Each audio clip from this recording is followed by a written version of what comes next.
നമസ്കാരം. പരമശിവനുമായി ബന്ധപ്പെട്ട ഏറ്റവും പ്രധാനപ്പെട്ട ആഘോഷമാണ് മഹാശിവരാത്രി. ലോകമെമ്പാടുമുള്ള ഹൈന്ദവർ ഇത് വിശേഷ ദിവസമായി ആഘോഷിച്ചു വരുന്നു. കുംഭമാസത്തിലെ കൃഷ്ണപക്ഷത്തിലെ 13-ാം രാത്രിയിലും 14-ാം പകലുമാണ് ശിവരാത്രി ആഘോഷിക്കുന്നത്. ശിവഭക്തർക്ക് വളരെ പ്രധാനപ്പെട്ട ഉത്സവം തന്നെയാണിത്. എല്ലാ ശിവക്ഷേത്രങ്ങളിലും അന്ന് വിശേഷ ദിവസം തന്നെയാണ്. ഹൈന്ദവ വിശ്വാസപ്രകാരം ശിവന്റെ രാത്രിയാണ് ശിവരാത്രി അഥവാ ശിവമായ രാത്രി എന്ന് ശിവരാത്രി. മംഗളകരമായ രാത്രി എന്നും ഇതിനെ വിശേഷിപ്പിക്കുന്നുണ്ട്. ശിവരാത്രി വ്രതം പ്രധാനമാണ്. പലരും അന്നേ ദിവസം ശിവക്ഷേത്ര ദർശനം നടത്തുന്നു. അന്ന് കൂവളത്തിൻ്റെ മാല ശിവസ്വാമിക്ക് അർപ്പിക്കാവുന്നതാണ്. ഉപവാസം അനുഷ്ഠിക്കുന്നതും രാത്രി ഉറക്കം മുളച്ചിരുന്ന് പഞ്ചാക്ഷരി തന്ത്രമായ ഓം നമഃശിവായ ജപിക്കുന്നതും ശിവപൂജ ചെയ്യുന്നതുമെല്ലാമാണ് ഈ ദിവസത്തെ പ്രധാന ആചാരങ്ങൾ. ശിവലിംഗങ്ങളെ പാല്, തേന് ഇവ കൊണ്ട് അഭിഷേകം ചെയ്യുന്നത് അത്യുത്തമം തന്നെയാണ്. വടക്കേ ഇന്ത്യയിലും നേപ്പാളിലും വിശ്വാസികൾ ഈ ദിനത്തിൽ ഭാങ് ചേർത്ത് നിർമ്മിക്കുന്ന ലസ്സി എന്ന മധുര പാനീയം കുടിക്കുന്നു. ശിവന്റെ ഇഷ്ടപാനീയം ആണ് ലസ്സി. ശിവരാത്രി വ്രതമെടുത്ത് ശിവാരാധന നടത്തുന്നത് ഐശ്വര്യകരവും ദുരിതനാശകരവുമാണ്. എന്നാൽ ശിവരാത്രി ദിവസം മരിച്ചവർക്ക് വേണ്ടി പിതൃബലി അർപ്പിക്കുന്നത് ഏറ്റവും പുണ്യകരമാണെന്ന് നമ്മൾ വിശ്വസിച്ചു പോരുന്നുണ്ട്.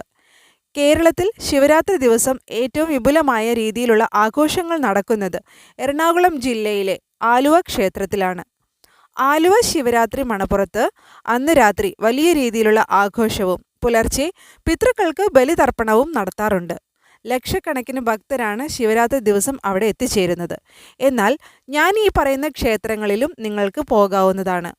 തൃശ്ശൂർ ജില്ലയിൽ വടക്കുംനാഥ ക്ഷേത്രം, വൈക്കം മഹാദേവ ക്ഷേത്രം, ഏറ്റുമാനൂർ മഹാദേവ ക്ഷേത്രം, കോട്ടയം തിരുനക്കര മഹാദേവ ക്ഷേത്രം, എറണാകുളം ശിവക്ഷേത്രം, കൊടുങ്ങല്ലൂർ തിരുവഞ്ചിക്കുളം ശിവക്ഷേത്രം, മാന്നാർ തൃക്കുരട്ടി മഹാദേവ ക്ഷേത്രം, ഓച്ചിറ പരബ്രഹ്മക്ഷേത്രം, മമ്മിയൂർ മഹാദേവ ക്ഷേത്രം, തിരുവനന്തപുരം ശ്രീകണ്ഠേശ്വര മഹാദേവ ക്ഷേത്രം, തളിപ്പറമ്പ് രാജരാജേശ്വര ക്ഷേത്രം, കോഴിക്കോട് തളി മഹാദേവ ക്ഷേത്രം, കൊല്ലം ആനന്ദവല്ലീശ്വര ക്ഷേത്രം, തൃക്കടവൂർ മഹാദേവർ ക്ഷേത്രം, വെമ്പിൽ മനലയം ശിവ ടെമ്പിൾ, അഞ്ചൽ അഗസ്തിക്കോട് മേജർ ശ്രീ മഹാദേവർ ക്ഷേത്രം, തിരുവനന്തപുരം ചെങ്കൽ മഹേശ്വരം ശിവപാർവതി ക്ഷേത്രം തുടങ്ങിയ കേരളത്തിലെ പ്രധാനപ്പെട്ട ക്ഷേത്രങ്ങളിൽ ശിവരാത്രി മഹോത്സവം വിപുലമായി തന്നെ ആഘോഷിക്കുന്നുണ്ട്.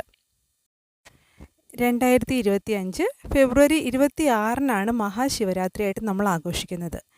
എല്ലാ ശിവക്ഷേത്രത്തിലും വളരെ ആഘോഷം തന്നെയാണ് ഉള്ളത്. ഈ ദിവസം ക്ഷേത്ര ദർശനം അത്യുത്തമം തന്നെയാണ്.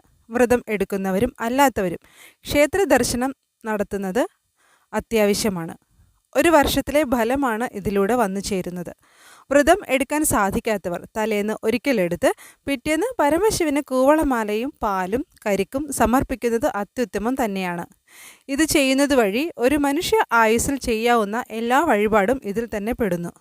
വ്രതം എടുക്കുന്നവർ കൂവളമാല പരമശിവന് സമർപ്പിച്ച് രാത്രി ഉറക്കം ഉളച്ച് ഉപവാസം അനുഷ്ഠിക്കുക. പഞ്ചാക്ഷരി മന്ത്രം ഉരുവിടുക. ശിവപൂജ ചെയ്യുന്നതും വളരെ നല്ലത് തന്നെ. ശിവലിംഗത്തിന് കരിക്ക്, പാല്, നെയ്യ് ഇവ കൊണ്ട് അഭിഷേകത്തിന് കൊടുക്കുന്നതും അത്യുത്തമം തന്നെയാണ്. കൂവള ഇല തലേ ദിവസം പറിച്ചു വെച്ച് വെള്ളം തളിച്ച് ഭഗവാന് സമർപ്പിക്കുക. കൂവള മാല കൊണ്ട് അർച്ചന നടത്തുന്നതും വളരെ വിശേഷം തന്നെയാണ്. പിൻവിളക്ക്, ജലധാര ഇവയും വഴിപാടായി ചെയ്യാവുന്നതാണ്. ആയുർദോഷം ഉള്ളവർ മൃത്യുഞ്ജയ പുഷ്പാഞ്ജലി ചെയ്യിക്കാവുന്നതുമാണ്. ഇന്നേ ദിവസം ഇതെല്ലാം നിങ്ങൾ ശ്രദ്ധിക്കുക.